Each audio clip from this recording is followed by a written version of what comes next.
राम राम। मैं कानपुर से पंडित दीपक पांडे। आज मैं आपसे बात कर रहा हूँ, भगवान को ना बनाए सजावटी वस्तु। आदिकाल में कभी इंसान को विज्ञान में के विषय में ज़्यादा जानकारी नहीं थी, परंतु फिर भी उस संसार के सबसे बड़े ऊर्जा स्रोत यानी कि सूरज के महत्व को लोगों को पूरा ज्ञान था।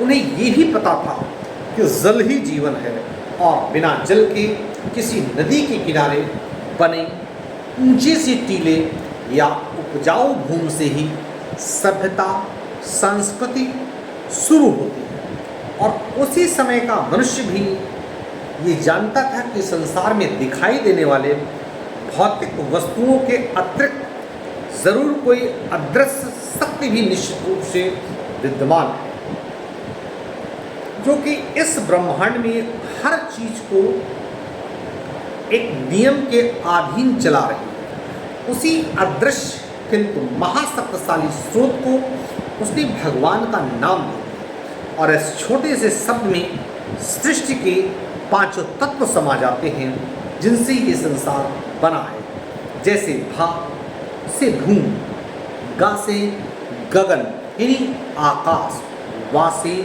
वायु, आ से अग्नि और ना से नीर यानी कि जल, भगवान। और जब उस आदिकाल में उस समय के मनुष्य ने भगवान के प्रति अपनी कृतज्ञता को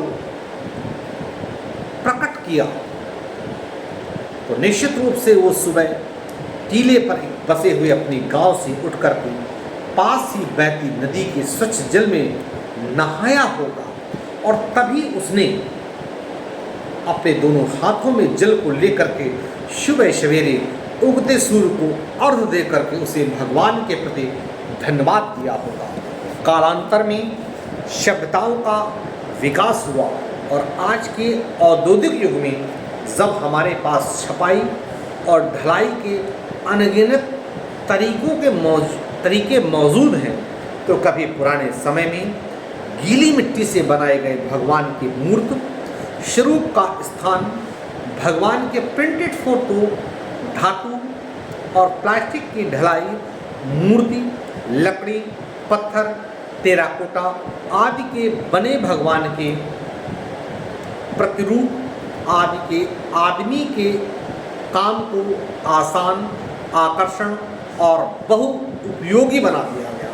फिर क्या था, हर किसी ने अपने घर में बड़े बड़े पूजा स्थान तो बना ही लिए, परंतु साथ ही साथ बाजार में आसानी से उपलब्ध होने वाले भगवान की कलात्मक रूपों को घर में जहाँ तहाँ सजाना शुरू कर दिया। इसके बाद अनेक शुभ अवसरों पर प्राप्त गिफ्ट के रूप में भगवान की मूर्ति या फोटो को सजाने की व्यवस्था ने पूरे घर को बोझिल कर दिया और अनावश्यक रूप से इन सभी के लिए जगह बनानी शुरू कर दी। पैसे वाले लोगों ने तो अपने धन के बल पर भगवान की अति और गरीबों अपनी समृद्धि पाने के लिए हर तरह के रोजमर्रा के जीवन की परेशानियों से, मुसीबतों और चिंताओं के निवारण के लिए एक ऐसे हथियार के रूप में भगवान को प्रयोग करना शुरू कर दिया जैसे सारा काम करने की जिम्मेदारी भगवान की ही है। इसमें से कोई दो राय नहीं है कि हमें भगवान के द्वारा शक्ति, बुद्धि, सुख, समृद्धि आदि मिलते हैं, परंतु इन सभी के लिए भगवान की पूज या मूर्तियों को घर में जगह जगह हर दीवारों पर, दरवाजों के ऊपर या दाएं बाएं, मुख्य द्वार के सामने, किचन, बेडरूम आदि हर जगह प्रयोग करना उचित नहीं है। वास्तुशास्त्र में ये सलाह दी जाती है कि भगवान के रूप में प्रतिरूप या मूर्तियाँ अथवा यथासंभव केवल पूजा स्थान में ही होनी चाहिए। जगह जगह अनावश्यक रूप से भगवान की पूज, तस्वीरें, कैलेंडर टांगना ठीक नहीं है। भगवान नाम है एक सकारात्मक और निर्माणकारी ऊर्जा का, और सकारात्मक ऊर्जा की भी एक सीमा होती है। जरा सोचिए, यदि कोई व्यक्ति शरीर को हष्ट पुष्ट, लंबा और मोटा करने के उद्देश्य से रोजाना कई किलो देसी घी खाना शुरू कर दे तो वो रोगी हो जाता है। अतः हमें और हमारे भवन को सकारात्मक ऊर्जा देने वाले परमात्मा के फोटो, रूप या कैलेंडर आदि का प्रयोग जहाँ तक हो सके सजावटी वस्तु के रूप में या किसी क्यूट शो पीस के रूप में नहीं करना चाहिए। भगवान की शक्ति और मर्यादा का भी पूरा ध्यान रखना चाहिए।